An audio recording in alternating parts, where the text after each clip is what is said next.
The NFC North leading Green Bay Packers did a fine job of beating down the Niners, leading into an extended prep week before hosting the Jaguars this weekend at Lambeau Field. We'll have recaps, previews, and your listener feedback all next on your Packers Fan Podcast.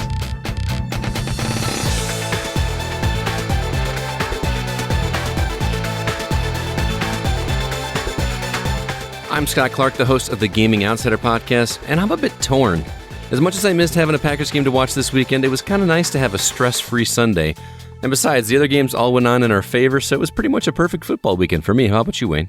So you're saying it was about as relaxing yesterday as it was for Tom Brady? Oh, we're starting early. Too soon. All right, I see where snap. this is going. This is episode 214 of the old PFP. I'm Wayne Henderson from MediaVoiceovers.com. And for anyone who tells me, big deal, y'all beat a depleted 49ers squad, let me just channel my inner Jerry Seinfeld, sip my coffee, and say, it's a shame. On this episode, the Pack did dismantle the Niners in Frisco. Let us count the ways. And the Packers Fan Podcast listeners enjoyed it as well. Check out the voicemails coming up in just a bit. Also, we preview Sunday's game against the 1-7 Jaguars. It should be an easy win for us, but after the tragedy that was the Vikings game, I'm not counting on anything for sure. I'll have my keys to extending our record to 7-2, and also our crazy predictions for the final score. Let's go ahead, Wayne, and start with the good news, the highlights from the Packers win over the 49ers. Confidence was on display. I've been talking about confidence for how many weeks now? How many years now that I've been talking about confidence on the show? It felt so good to see AR-12 go back to Marquez Valdez-Scantling after the ridiculous drop early in the game, but it did pay off.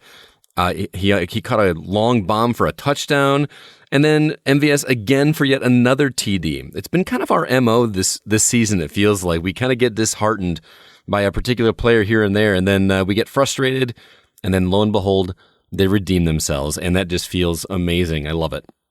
Yeah, because in the past, at least how it's presented to us in the media is if Aaron Rodgers is kind of down on a particular receiver or running back, he's just not going to go back to them at all.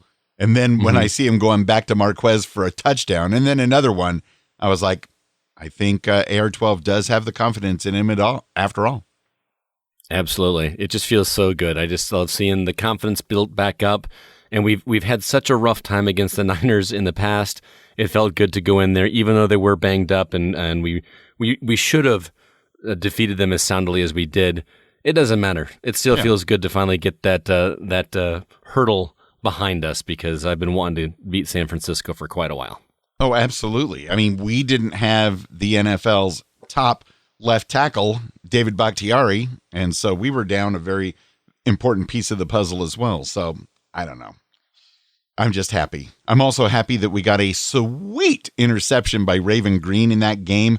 49er quarterback Nick Mullins, he got hit a few times while throwing the ball, which is great to see, because whenever a quarterback, unless he's definitely throwing the ball away, if he's trying to complete a pass when he is hit, it's going to probably be an interception. And it was. And then, of course, there was another hit on Nick Mullins later on, which was a sack and a fumble recovery by Zadarius Smith, which was equally as beautiful, wouldn't you say? It's hard to disagree, man. I love seeing either of the Smith brothers' names come up. It's just so much fun to watch them. It reminds me of the good old days when I was cheering on Reggie White and just seeing him do his magic. And now there's two of them. It's just a lot of fun to watch. Also, Aaron Jones was back. We're getting to see some Jones right off the bat in this game. I'm honestly, Wayne, not sure who I'm liking more this season, Jones or Williams. It's so much fun to watch both of them. It feels amazing to have a running game. It's never been our MO. It just never has. We've always just been a passing team, and it feels good to be solid on both sides of the ball there. Yeah, and I can't think of a time that we were this solid. You know, we've had some successes over the years, up and down with Amon Green and others, but it seems like right now once A.J. Dillon gets healthy and back on the list, we could just rotate anybody. And I think it's unique having their different running styles, but they all seem to work. So I'll take it. Another thing I'll take, Mason Money Crosby, 2 field goals. Has he missed this year? I feel like he hasn't missed anything. He might have missed an extra point. Seems like I remember something missing, but it could have been a horrible, bad nightmare. But, because he was a little bit gimpy, I believe it was last week. So I was just happy to see him out there and getting us any and all points against the Niners. Absolutely. The Packers' leaders in tonight's win were as follows. Aaron Rodgers was 25 for 31 with 305 yards and 4 touchdowns. Aaron Jones had 15 carries for 58 yards, 5 receptions for 21 yards. Devontae Adams had 10 receptions, 173 yards and a touchdown. MVS with his 2 receptions, 53 yards and 2 touchdowns. Tyler Irving with 4 receptions, 48 yards. Mercedes Lewis had a receiving touchdown. Like you mentioned earlier, Raven Green with that interception. And then Zadarius Smith with that fun-to-watch sack. Lots of good things happening all over the field on both sides of the ball. It was genuinely one of the best games to watch this season, just for the sheer fact that we weren't shaking in our boots or worried about the loss, even after the first quarter. We were just dominating the entire time, and I loved it. Let's talk about some lowlights, though. It's really kind of difficult to come up with anything really negative to talk about this game. And I think we both had the same idea here in our notes, Wayne, so I don't want to steal your thunder. So let's kind of tag team on this one. But it seems to be not just us, but other teams in the NFL, too. When they get a lead, they just kind of tend to rest on their laurels a little bit, which as a fan is frustrating to watch because anything can happen. We've seen Tom Brady pull off some miracles in the past, not this weekend, but I don't know. I'm curious how you feel about that because I know you just want to see them run up the score and win 56-0. That's like your game prediction if you had your way. How do you feel about them taking it easy? Is that a good thing or is that a make you nervous thing? It does make me nervous unless we are so far ahead that mathematically it's near impossible. All I can think of is that they're doing it this year more than any other year because, safety reasons. We don't want to risk getting hurt. We have a chance of winning the division and going on beyond that. I don't know if they're doing it for pragmatic reasons or if it's just a case of overconfidence. We're way up there. We can take it easy now. We don't want to disrespect our opponent. But if the Patriots were the Patriots of old with Tom Brady and Belichick firing on all cylinders, they never took the foot off the gas ever. They really didn't. And yesterday's game, the one that didn't follow this, because you're right, there were a few other games that this seems to be going on with, but the Buffalo Bills, for whatever reason, did not take their foot off the gas against the Seahawks, for which we're thankful. Very much so. Very much so. I think I'm with you, though, that it's a safety issue. And not even necessarily just to, obviously avoid injury, but there's a lot of season left. You know what I mean? There's so many games left, and we struggle year after year with injuries and keeping people healthy. So I think this is more like we're just not taking any risks and, still playing the game, but just worrying about the W more than the gap. And I think that's actually a smart move to do if we're going to make it to the end of the season and into the playoffs, hopefully. Yeah, because, as is the custom, the Niners did get a couple of garbage time touchdowns that gave the illusion of a close game. But like you said, that's kind of becoming the norm, not only with us, but with some other teams. So unless somebody watches the game, if they just say, hey, I saw the score, it looked kind of close. No, you have to watch the game and then you get a feel for, what really went on. Exactly. We should also mention the unfortunate injury with Jair Alexander. He did suffer a head injury. I haven't read the reports of his how he's doing today, but he was taken off, and I hate to see that. He's a great player, and he's made some key plays this season. So fingers crossed, and thoughts and prayers go out to him and his family for sure. Yeah, actually, just a little while ago, before I started getting things ready to come upstairs and record, I did see that as of today, he's still in the concussion protocol. So we'll have to see how things go during the week. Maybe he'll be cleared to be able to play against the Jags. We'll see. Sounds good. Let's go ahead and move on to more positive things and voicemails. If you would like to call and leave us a voicemail, you can do so at 920-3PACK-GO. Again, that is 920-3PACK-GO. Or from anywhere in the world, you can focus and gather your thoughts and record a message on your phone or laptop and attach it to an email and send it to feedback@PackersFanPodcast.com. Just make sure you get it to us by midnight on Sunday, assuming we are playing on Sunday night. What do we got, Wayne? This is Megan and Pete again. Woo! And, yeah, that was awesome. I know Aaron deserves a lot of credit. They all deserve credit. LaFleur, the Zadarius sack, That was awesome. Like, I know we've had, like, 2 strip sacks of the year or whatever, 4 fumbles, and they both went from Za'Darius. That's awesome. I mean, I was expecting Jonesy to be, like, very limited in his capacity. And, like, is he ever limited? I'm pretty sure not. I mean, he's literally a firecracker. Like, he is everywhere. And, cause, like, yes, let's give a shout out to Aaron Jones. We love you. El Paso, Texas, sombrero guy. We love you, dude. I mean, we have playmakers for sure, and we have Aaron Rodgers who can make people playmakers, but, like, it was all spread out, and it's not all Rodgers. Like, people step up when they have to, and Devontae, Big Dog, MVS, Jonesy, Irvin, everybody was, like, making plays when they had to make plays, and it was a team effort. Defense was, like, on point. I mean, for at least through, like, 7 minutes into the third quarter, they had 3 points. Like, people can talk crap about the defense however much they want, and I understand it's, like, very hit or miss. They learned from their mistakes, clearly, and, like, I hope it keeps going, because it can't be so black and white. Like, they need to be, like, steady. I understand that, but, like, they know when they need to step up, and Za'Darius, oh my God, yeah, he's a man. I would love to meet him someday. Oh, and Mason shows up, the calf and back injury, like, what? What was that? Like, I don't even know what that was.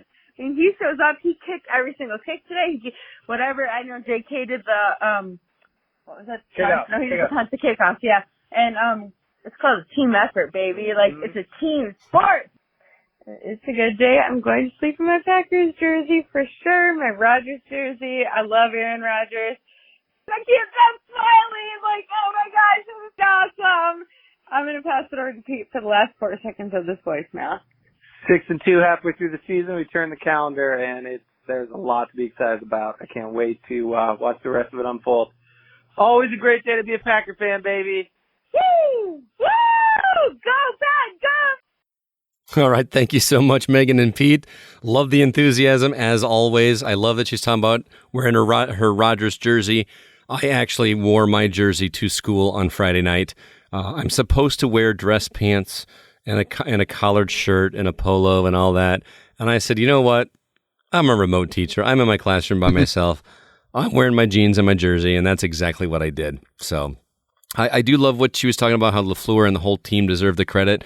I know we've been talking about LaFleur off and on quite a bit for the past season and a half, but and I think it was Steven that mentioned he's never lost 2 games in a row, and thankfully that did not happen again this time. We were able to pull things through with the 49ers. But man, the guy deserves a lot of credit. For his second season in and being the record what it is just feels really amazing. He's got to feel very proud of himself. The Packers organization has to be really pleased with what he's done and how he's brought this team together, both sides of the ball in terms of running and passing. Our decent defense is doing okay. We've got some holes to fill here and there, but it's really great. Yes, and I agree with Megan that it was a bit of a surprise to see Aaron Jones not being limited, at least that we could tell by watching the game on television, because I thought maybe they'll bring him out for a couple of plays and then put in those other guys, but he was immediately just running through people. I think that's what you'd call a thing of beauty. I can't disagree with you, man. Go, Pat, go! Go, Pat, go! We're back, baby, in the win column. Sorry about last week. Hate losing to the Vikings, but what a performance last night. Felt like a great team win. The offense, they stuck with the run, even though it didn't really show it in the numbers. Rodgers was pretty accurate. It's funny, for all the times that we say they try to get the ball too much to Devontae Adams last night, it felt like they didn't get it to him enough. He was unstoppable. It was, wow. He is arguably the number 1 receiver in the league. What an incredible throw. What an incredible catch. Was that early in the first quarter, I think it was, or the second quarter, I forget when, but wow. The defense really showed up. I will say this about San Francisco, because I know some people are going to say, oh, half the team got COVID. Their defense is still pretty incredible, so it was remarkable that we were able to put up 31 on them because they do not miss tackles. It's just that Devontae got open. They did a great job against the run. Their linebackers are incredible. But our defense held strong. I forget the cornerback named, I think, Savage, who was everywhere. Can't hold on to the ball for some reason, but he was everywhere. I just wanted to say, great performance. Sorry about last week. Everyone, I listened to the podcast. Everybody pretty much seemed kind of bummed out. But we're back in the win column. It's still green and gold, so I'm dead and cold. And as always, go, Pack, go! I love it. Andre, thank you so much again for calling us. The Go Pack Goes are back, baby. Oh, it's so good to hear his voice. He was so down last week. Who I'm wasn't? so happy to hear your voice. Well, like he says, I know we weren't. We hate losing to the Vikings. That game really hurt. But thank goodness we turned it around this week. And excellent point, Andre, that this week it didn't seem like we gave the ball to Devontae Adams enough. Yeah, I agree. I was kind of feeling that a little bit last week, but apparently I wasn't paying that close attention because it seemed like he was spreading the ball out. But this week, MVS had 2 TDs. And who would have seen that coming? And it was just all over the field, which has become our standard operating procedure. And I love to see the ball all over the place because that's what keeps defenses guessing. And we need to just keep doing that. Yeah, it's interesting that Marquez only had 2 catches, but they were both for touchdowns. They were both for touchdowns. That's a high percentage throw when he does catch the ball. So yeah, absolutely. And Andre does give props to the 49er defense. We can give him that. I don't know what was going on with if it was Savage or somebody else on defense with the drops. We could have had even more interceptions, but that's how it goes. And win or lose, Andre, we love hearing from you. Give us a call again next week. Can't wait to hear what you have to say. On our weekly poll in the Facebook group at PackersCommunity.com, as well as on Twitter at Packers Fan Pod. Packers fans, how are you feeling now that we are 6-2 and have these extra days to prep for the Jags coming to Lambeau? Just trying to throw some fun in there this time. Is it hearts in the eyes emoji feelings for you? Is it I'm cool with the sunglasses emoji? Or is it the scratching my chin, just kind of pondering things emoji? If you had to pick an emoji, would it be one of those, Scott? I would definitely say the emoji with the sunglasses, but I would put an asterisk on it. As we'll talk about in my keys to victory later, overconfidence is a thing that scares the snot out of me when it comes to the Packers. We definitely should win this game, but we also should have won a couple others earlier this season. So, yeah, I'm still going to say sunglasses. How about you? I'm going with the hearts in the eyes, big smiley face, just like the 45% of the people that voted and said that was their choice as well. It was a tie, though. We had 45% going with you with the sunglasses and kind of laid back, and 10% scratching their chins, just wondering and hoping, and we'll see what happens. Absolutely. Let's go ahead and move on to emails. Our first one says, "Hey, Wayne and Scott, Caleb, Kathy, and Roy Fisher from Green Bay, Wisconsin. What a great game. We had so many great plays, especially with MVS and Adams. Also happy to see Aaron Jones back in the field. Also, Zadarius Smith's sack and caused fumble was amazing. All in all, we are happy to still be on top of the NFC North. Go, Pack, go. Bleed green and gold till dead and cold. Caleb, Kathy, and Roy Fisher." And it is starting to get cold out there, so. Not yet. It's still 70 today. It was still 70 What? tomorrow, and then we're dropping. Yeah, it's In Rockford? in Rockford, Illinois. It's still 70 degrees, although we are supposed to get some rain tomorrow, and then that's when the fun stops. So we'll be down in the 40s, high of 46, I believe, on Wednesday. Yesterday, our high was 46. So Wow. I don't know what's going on here in sunny Southern California, but it was not sunny. Oh, back to the emails. Go, Pack, go! Go, Pack, go! Now that is more like it. This is Stephen Vaherin checking in from Powell's Park, Illinois, where the Chicago Bears, well, you know. For the first time since the 2018 season, the Packers have defeated the Niners. They have fallen to 4-5, the Niners have.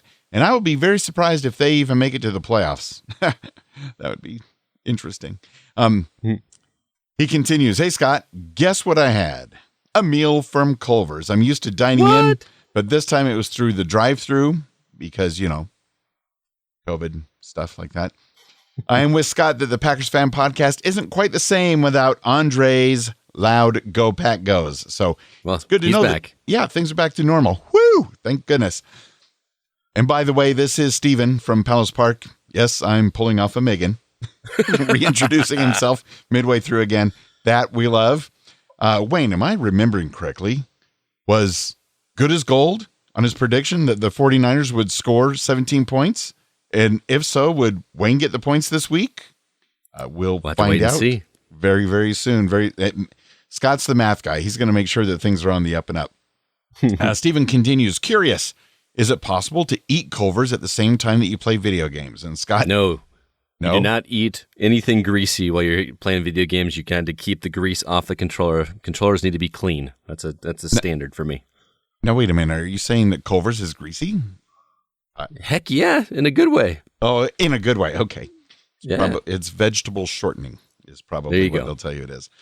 Steven says the Jags will be coming in with a bad record, and the Packers, I am sure, will not want to lose to another bad team this season after their loss to the Vikings, especially since we still have to play the top two teams in the AFC South later this season. Reality check right there. I believe at this point there's no point to allow fans in any games at Lambeau Field this season. After the Jags game, you'll have 4 more home games left this season at Lambeau Field. And Steven, once we win the division and move into the playoffs, there should be a couple more home games at Lambeau Field. I am hoping that fans I am hoping with my rose-colored glasses that fans can be in the stands, at least 12,000 of them at Lambeau Field for the playoffs. Could you imagine a playoff game at Lambeau without fans? It just, that's awful to think about. Oh, man. That's why I'm hoping. That's why those glasses are on.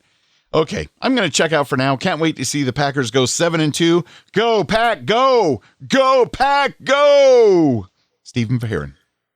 Also, we've got some great comments from our Packers Fan Podcast Facebook community group. First off, Jared says, I had San Fran's defense on my fantasy team. I've never been so happy to have my fantasy football defense doing terribly. And I got to say, Jared, I know exactly how you feel. That's one of the things that sucks about doing fantasy football is you want your team to win, but you want the Packers to win more. So when something bad happens that works for your fantasy football team, you feel a little guilty. This year has been a bit liberating not having a fantasy football team. I miss it a little bit, but it's also kind of nice just to be able to sit back and watch the game and really not care about whatever team the Packers are playing against is doing. It's very freeing. And like we mentioned a few episodes ago, we should, in the offseason, put together some sort of Packers Fan Podcast related fantasy thing, and I'm going to try to learn how to do it. Who knows? You've never done fantasy football at all? I've done fantasy football once, about 7 years ago. I picked all Packers players, and I got demolished. Okay. Just as my son said that I would. So yeah. That's exactly how it works. We'll educate you, man. That would be actually kind of fun to do with the community. And Dick just commented, I mean, I know the Niners are hurt, and we're down a bunch of starters as well. Just imagine this offense with Jones at 100%, Bakhtiari back, Lazard back, and Jamal back. We could be a force to be reckoned with, for certain. There was also a interesting article posted on there about the Packers planning to replace video boards at Lambeau Field. I had to look at it. When was the last time they were replaced or installed? I don't even know how long they've been there. I don't think it's been all that many years, because when I was in the game, when I was in the stands watching us beat the Chiefs in the rain, the video boards seemed like they had been just replaced a couple years before. So yeah. I guess they do need to keep up with the times. And of course, by replacing video boards makes me think that they're hoping that someday we'll have fans in the stands to look at them. Hopefully. Well, thank you for all of your calls, emails, comments, and support. If you too would like to join the Packers Fan Podcast community and be a part of that conversation, you can do so over at packerscommunity.com, especially on game day for our live game discussion thread. We kind of go back and forth about things that happened during the game, mostly good things, hopefully good things. So be sure to check that out. It's a great place to be on game day. And now your 6-2 Green Bay Packers are back at an empty Lambeau Field to host the, 1-7 Jacksonville Jaguars Sunday, November 15th at 12 noon Central. The Packers lead the series 4-2, which tells you that the Jags are still a fairly new team and we haven't played them very many times. Right. Also, it should be noted that the Bears are going to be playing the Monday night game, so it will not interfere with my viewing experience. I'll be able to watch them here. How's that going to go for you, Wayne? I think things should work out pretty well. I'll definitely be watching the game. I'll see the kickoff and all that happy stuff. Yeah, I love that you've adopted the conspiracy of like watching the kickoff. I'll make sure it happens. I usually do anyway.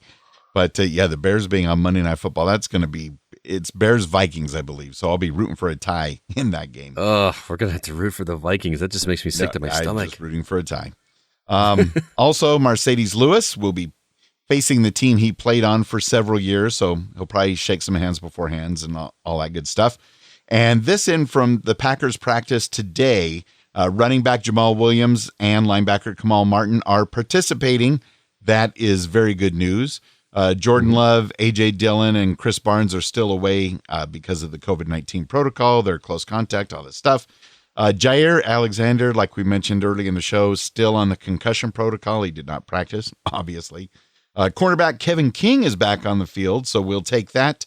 And Will Redmond, Vernon Scott, Rick Wagner, and Darius Shepard, as well as Dexter Williams, are not practicing. So we seem to be getting closer to full health, which will be nice because it's likely to be a wet game. Light rain most of the day is forecast, around 50 degrees Fahrenheit at kickoff, which is 10 degrees Celsius. So bundle up, guys. That is great football weather. I know it's uncomfortable for the players, and I apologize, but that is some of the most fun football to watch when it's sloppy and hard-hitting and just a joy to see. Yeah, definitely love it. It was definitely raining. The last time I was at Lambeau Field, my wife and I went out and saw the game with Sir Troy Heinrichs beating the Chiefs. But what was funny is it was like 75, 80 degrees and sunny, warm all day. But we saw the forecast because this is, the modern age. You can look on your phone and see what's going to happen. And it said it was going to start raining. So we stopped off at Walmart, bought some cheap ponchos on the way there. And right around halftime, we had to put those puppies on because, wow, the skies opened up. Let's move on to my keys to a Packers victory over the Jags at Lambeau Field. Number 1, learn from the Minnesota loss. I feel like I'm often repeating myself about overconfidence, but it's hard to shake that mentality after losing to the Vikings a couple weeks ago.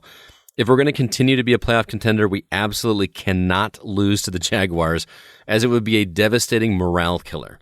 Treat this game the same as we would any formidable foe, because anything can happen on any given Sunday, especially since Jacksonville is aching for a win to snap their 7-game losing streak.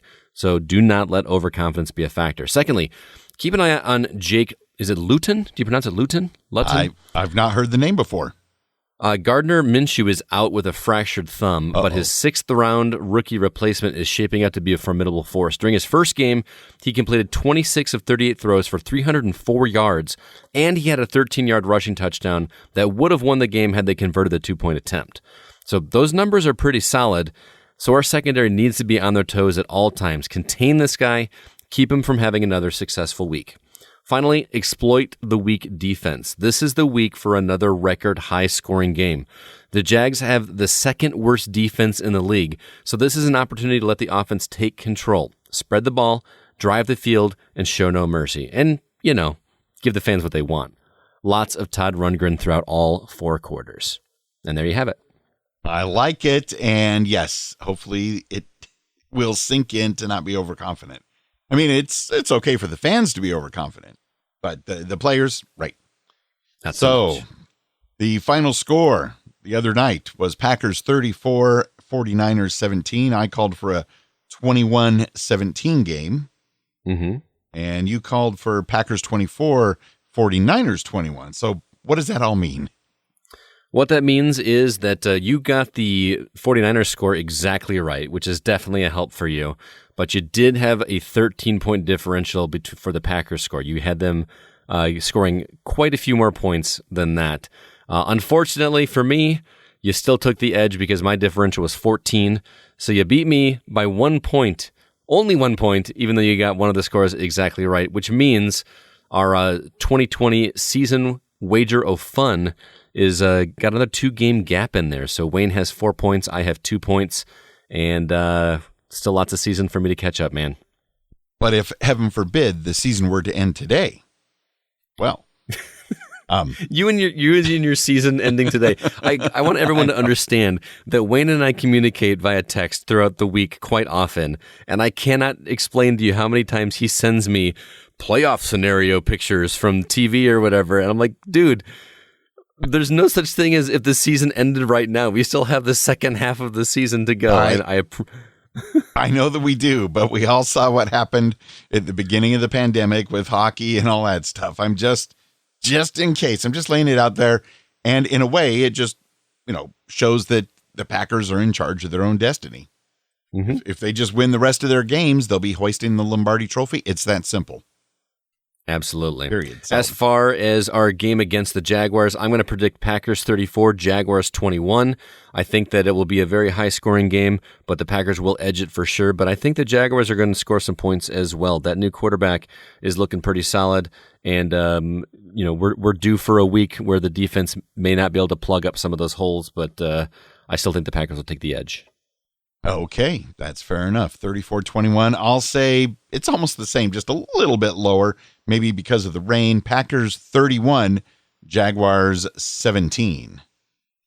Also, I was looking at the line before we started recording tonight. Right. The Packers are favored by 14 points this game. So, yes, 14. I haven't seen a spread that big in a while. Except for people playing against the Jets. But what are you going to say? Yeah, that's true. So the NFC North, in case you didn't know, the Packers are in first place at 6-2. We have separation between us and the Bears. Boy, they had some problems yesterday. Oh my goodness. They are 5-4, which is amazing in itself. The Lions are 3-5, and the Vikings are 3-5. When is the Bears bye week? Because I hate that the numbers are off kilter right now. They've played 9 games. We've only played 8. I never feel like we really own that first place until we both have had our bye weekend. I know that's why it's just such a crazy season, or actually any season with the bye weeks. I agree 100%. It looks like the Bears, well, they're almost on their bye week. Thank goodness. Mm-hmm. Next Monday, they play the Vikes, and then they're on their bye week.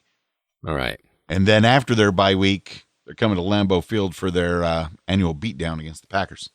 Nice. Love it. We had some other happenings in the NFL this week. Like I mentioned at the top of the show, lots of positive scores for the Packers this weekend. It was nearly a perfect weekend of football for Green Bay because we won on Thursday and then all this good stuff happened. Like Wayne alluded to a second ago, the Bears lost to the Titans, which obviously helped us out. Both the Seahawks and the Buccaneers lost, so we are sitting pretty in the NFC right now. And can we just talk about the embarrassment that was the Saints trouncing of Tom Brady last night? Holy cow, I could not believe what I was watching. It made no sense.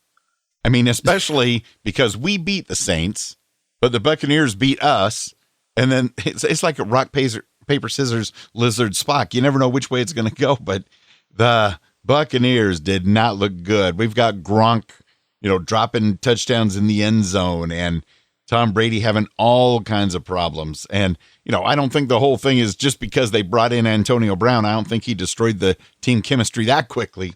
But no. It was the Saints were on fire. Taysom Hill is always just, now he's a wide receiver. Now he's a running back. Now he's a quarterback. Where's he going to line up next? Oh, he's bringing me beers in the stands. How nice.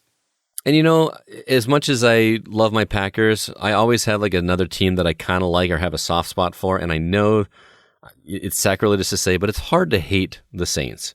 Drew Brees is one of the best quarterbacks, one of the most consistent quarterbacks. I feel like he never has a bad game. So it's hard to not cheer for him. And he beat the Buccaneers to help us out. So win-win right there for you. Exactly. Depending on how the rest of the NFL season goes related to COVID-19 and all that stuff, because we've been pretty fortunate so far, most teams, not a lot of rearranging. But the NFL came out with something the other day that, depending on how things go, if things need to be cut short or changed, they're thinking of adding 2 more teams to the playoffs, one in the AFC and one in the NFC. And as you know, this year's playoffs are already going to be different with one more team on the AFC and one in the NFC. And I think it's just ridiculous. Just because teams have had to struggle with the COVID-19 stuff, all the teams have. It doesn't mean you can just willy-nilly throw out, 2 more participation trophies to teams that really don't belong there. At this point, we might as well, invite the Jets into the playoffs, the Cowboys, let them all just compete and in this wacky year. No, stop adding more teams to the playoffs. Yeah, are we going to start adding more teams to the playoffs when injuries are just heavy throughout the season for all the teams? No, that's not how it works. I mean, I understand that COVID-19 is a thing. This is just completely unnecessary. And I know it's easy for us to say with us sitting on top right now. That's not at all what I'm trying to get across. This doesn't make any sense, especially halfway through the season. You can't just change up the playoff schedule in the middle of the season. That doesn't seem right to me at all. Fortunately, I don't think it's going to come to that, but I did hear it, and it immediately I'm like, what did I just hear? And speaking of, COVID-19 and things like that, the Raiders, early in the season, Gruden was purposely not wearing his mask properly, and they were having, big meetings without masks or having uninvited, unallowed people in the locker room, all kinds of things. They're repeat offenders. Anyways, they got hammered hard by the NFL. It was reported that the Las Vegas Raiders are going to lose their 6th round draft pick next year. The team is being fined $500,000, $500,000, and Coach Gruden himself is being hit for $150,000. Wow. The NFL is that in the contract or something? I mean, is it like if you don't follow a rule, you can lose $500,000? I think it might be. They came out with, pretty stringent, COVID-19 policies because the Raiders can do what the Raiders want to do as far as them and their season.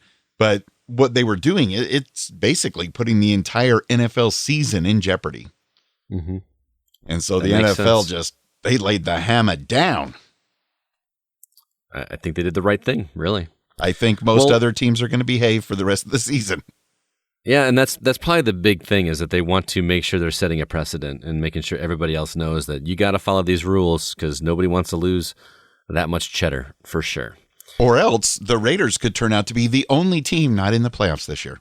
So there. That would make for an interesting playoff scenario. Just everybody plays in the playoffs. You get a trophy. All right, well, Wayne, did you know that I have another podcast besides this one? I have heard rumblings on the internet, gaming, right? Gaming? Yes, I love video games. And if you love them as much as I do, I have another show called The Gaming Outsider where we chat about my favorite hobby each and every week. And this week, the next generation of consoles arrives this coming week. So we're going to be taking a quick look back at the last generation and our favorite titles from the Xbox One and PlayStation 4 era. I cannot wait. My new Xbox Series X is due to arrive tomorrow. Brand new console. I'm very excited, but we want to take a look back and see what we thought of the previous generation. If you would be interested in checking that out, I would very much appreciate it. Our website is thegamingoutsider.com. And also, if you're looking for some early Christmas and holiday gift shopping, be sure to check out the website for our handmade Packers Fan Podcast masks, as well as some video game themed masks. And they're all decently priced. You can pay for them right on the site, and we will ship them directly to your door. The website there is thegamingoutsider.com/thego-shop. I like that. And I'm kind of glad that you didn't get the new Xbox yesterday, or we may not have time to record the show today because you'd be fervently playing. It's working out really great, man, because my console's supposed to arrive by 8 o'clock tomorrow night, and I have Wednesday off for Veterans Day, which the stars aligned. It's going to be a beautiful day off. Yeah. This is going to be awesome. Having the right mask is kind of like pairing the right wine with the right steak. Mm-hmm. You compare the right Packers Fan Podcast two-sided t-shirt with Scott's hand-sewn Packers Fan Podcast masks. You'll look cool either way or with both. You'll be supporting the podcast, and that's exactly what I call a win-win. Links to both the masks as well as the two-sided t-shirts and other merchandise, coincidentally enough, can be found at PackersFanPodcast.com/merch.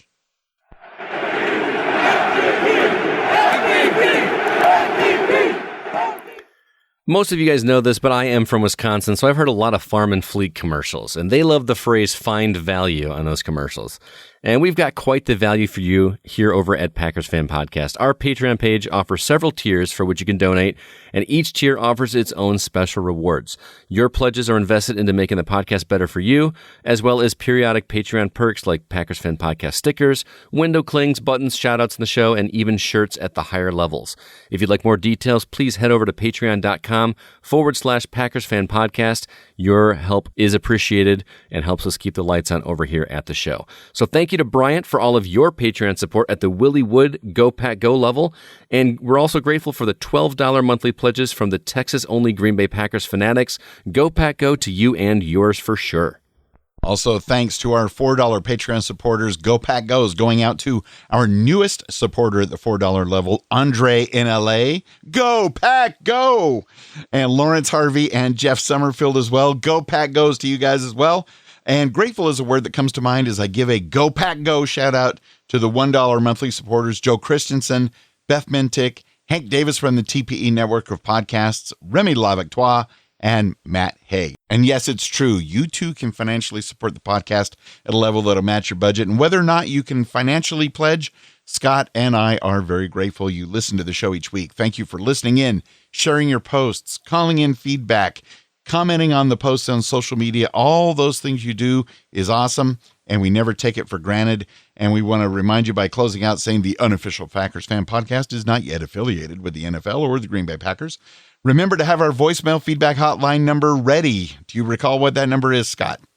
I believe it's 920-3PACK-GO. You are correct. It's 920-3PACK-GO. Have that programmed into your phones and ready to share your excitement from Sunday's game, because I got a good feeling about this one. And we also invite you to follow us on Twitter as well. Our handle there is @PackersFanPod. My personal Twitter handle is @GoCastScott, and Wayne's is @WayneHenderson. Please tell all your friends to give us a listen to your Packers Fan Podcast. We really do appreciate you spreading the word. And now let's get ready for the Jaguars with the Texas-only Green Bay Packers fanatics. This is Dawn down here in Texas, a.k.a. Granny Cheese. Hi, I'm James. Hi, I'm Kim. Hi, I'm Melissa. Hi, I'm Susan. Hi, I'm Carrie. Hi, I'm Lisa Montgomery, and we want to say, Go Pack Go!